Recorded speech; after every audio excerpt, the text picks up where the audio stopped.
Hey everybody, welcome to the permaculture garden at my mom's house here.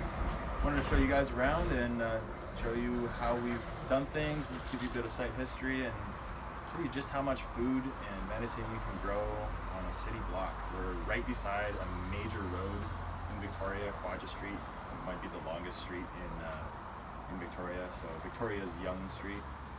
And yeah, so we're going to take you through and show you a thing or two. Quick note, this is a permaculture garden, so it's a little more wild than you're used to seeing in a conventional garden. There are no straight lines except for the raised beds, and there are no straight lines in nature, so it makes for a really good, interesting experience when you're walking through the garden, and you can take advantage of the edges. Yeah, this is a good bird's eye view of the garden right here.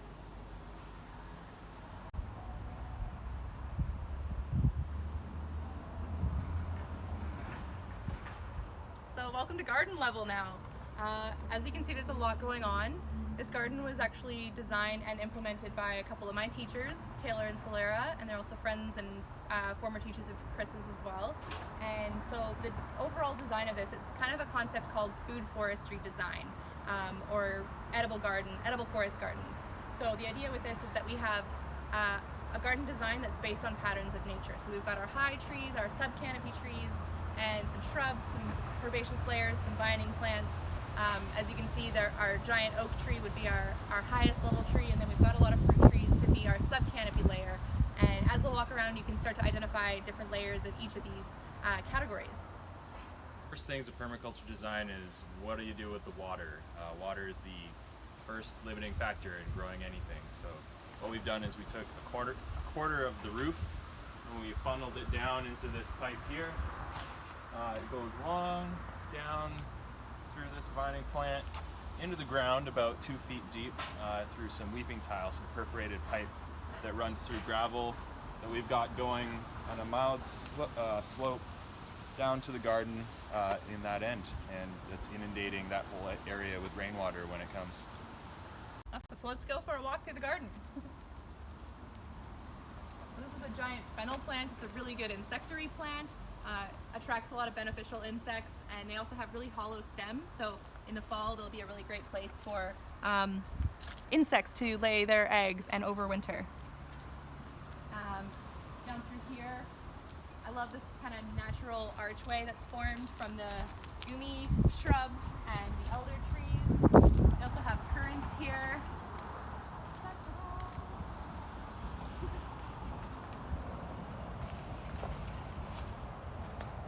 And then, as you can see, we also have a lot of ground cover plants that we're trying to establish.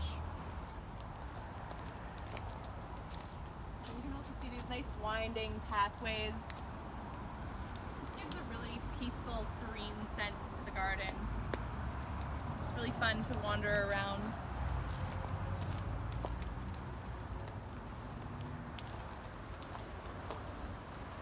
What we got there? Here we have some hops. This is hops that are used in brewing beer.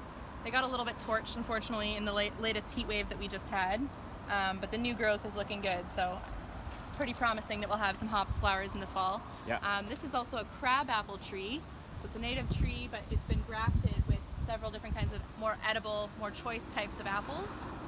So there's about 4 or 5 different types of apples there. We'll go this way. Under these burlap sacks, we're also trying to establish some mushrooms. So we put some mushroom mycelium in, and we're hoping to get edible mushrooms popping up in the fall. And here we also have some espaliered pears. So this is a technique of training trees.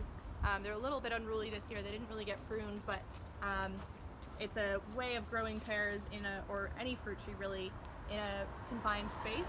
So each of these different branches is actually a different variety of pears. And so there's about 6 different varieties just on these 2 trees.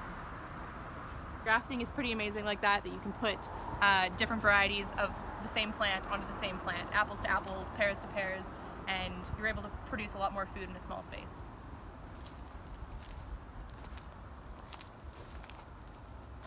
And yeah, why don't we look at these little beautiful elderberries? These are one of our favorite medicinal plants to use.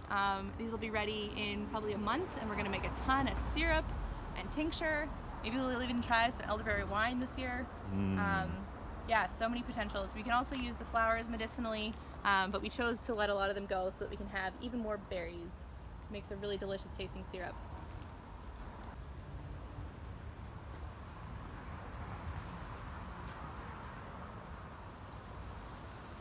This is where the perforated pipe that comes from the roof comes to, just right into this section, down into the blueberry bog. Now we have a Mediterranean climate in Victoria, and so we can grow a lot of crazy things like figs, kiwis. There's our fig tree, one of 5. You can grow lemons here, although we're not. Cantaloupes, which we are growing. Our blueberry garden here, we've got 2 different varieties, so we get 2 different types of blueberries. One type's bigger, one's smaller. And what we've done is a companion planting for this bed, which we've done elsewhere as well. But if you plant plants together that kind of complement each other and contribute different things to the soil and bring in different insects and different pollinators that they all benefit from as a community. So we've got feverfew and these white flowers. There's some yarrow, these pink ones. Everything's gone to flower, so this is the perfect time. We've got oregano, vetch, and St. John's wort over here, this yellow flower. And the bees are loving it. I don't know if you can see, but there's, like, all I can see are bees flying everywhere. Yeah. It's amazing. And we've got lots of blueberries right now, so we're laughing. So we got a duck. Oh, we've got some echinacea right here too that's about to pop out in full glory. We got a duck under this big fig here. Look how big these leaves are too, eh? Beautiful. So as you can see, we've got some stones set up on this bed. Those will absorb heat throughout a sunny day and then transfer that heat into the garden, so it'll actually keep the bed warmer for longer, which is really good for our figs and really, frankly, everything else. This is our male kiwi. With kiwis, you need a male and a female, and the female produces the fruit. And so this is our big male, and then our female is over here. This is it grows small kiwis. That's about half the size that they're gonna get. So they're not very big, but they are delicious, especially you toss them in the freezer.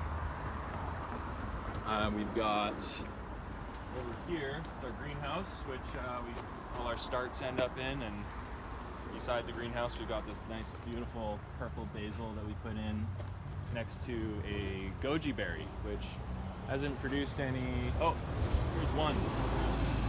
It's been struggling this year. We got one berry. And this is also a curry plant. This is where the curry spice comes from. These leaves taste just like curry. It's great. Over here we got strawberries, and growing next to the strawberries, the first time we've tried growing this is chickpeas. Little chickpea balls there. Massive mound of raspberries. We can never pick all the raspberries, so we've got more than we can eat all the time. And then next to that we have another raised bed with a bunch of peas that are getting to the end of their life cycle, and on the other side we've got some squash, zucchini. Zucchinis, and then we enter the berry tunnel where we've got 3 varieties of berries. We got oolali berries, thornless blackberries, and then raspberries. What does an oolali berry look like? Oolali berry. Here, picture here. I'll pick one for you. Ooh. So they're basically the most delicious berry in existence. They taste kind of like a cross between a blackberry and a raspberry, and are super juicy and super big, so they've pretty much hitting all the stops. Gotta watch not to get snagged. It's a whole experience walking through the garden. We don't have any berries, ripe berries on this yet, but this is the thornless blackberry. As you can see, no thorns. What a great concept. There will be a ton of berries on this soon. Yeah. The raspberries are looking a little sad right now, but And they're still producing lots.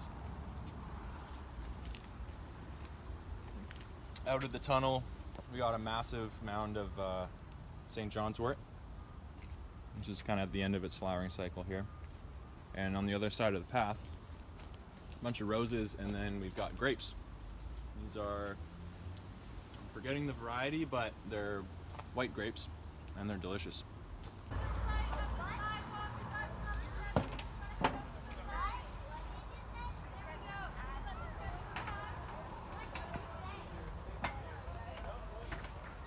So over here we have our tea plant. This is Camellia sinensis.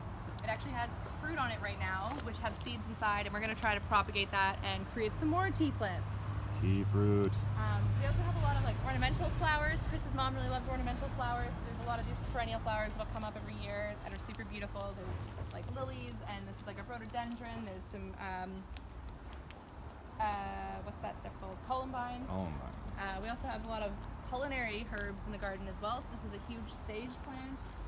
There was this purple sage plant that wasn't doing so well, but we've also got some horseradish over there, so I can make fire cider later. And then come this way, this is what we kind of nicknamed moniker Tomato Corner. Maybe come a bit closer so you can hear. So this is going to grow up and fill up all with tomatoes. We've got tomatoes interplanted with basil, and then there's also some leeks in there too. Leeks don't need as much sunshine, so we thought this is a good sort of polyculture of different plants together, where the leeks are going to thrive in the shade there as well. And then behind us here, we've got this amazing cherry tree, which is absolutely beautiful in the spring. It flowers and looks incredible. And then it's got a ground cover of strawberries, which are a little on the old side, but we still got lots out of those. We got so many cherries. Chris's brother Aaron just picked a whole bunch of cherries yesterday, and it was fantastic. Also, I want to take you on a quick walk through one of my favorite parts of the garden. This part of the fig tree zone is pretty fun. Kind of feels like we're walking through the jungle.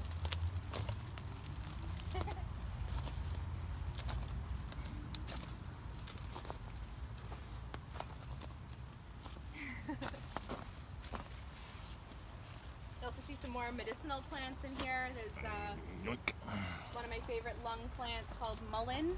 So this is a fuzzy, tall plant, and we can harvest the leaves and even the flowers. The flowers are a bit too far gone now, but we can harvest the leaves and use them for tea or in smoking blends.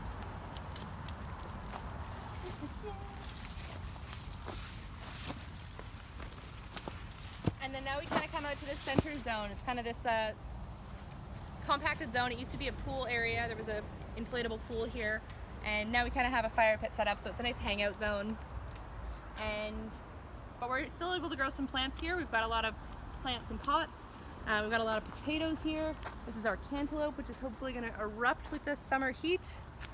And yeah, and then we can come into the raised beds area. So this is the only spot in the garden that you're really going to see straight lines, maybe aside from the trellis structures and things like that. But this is where we're growing our annual plants. A lot of our vegetables.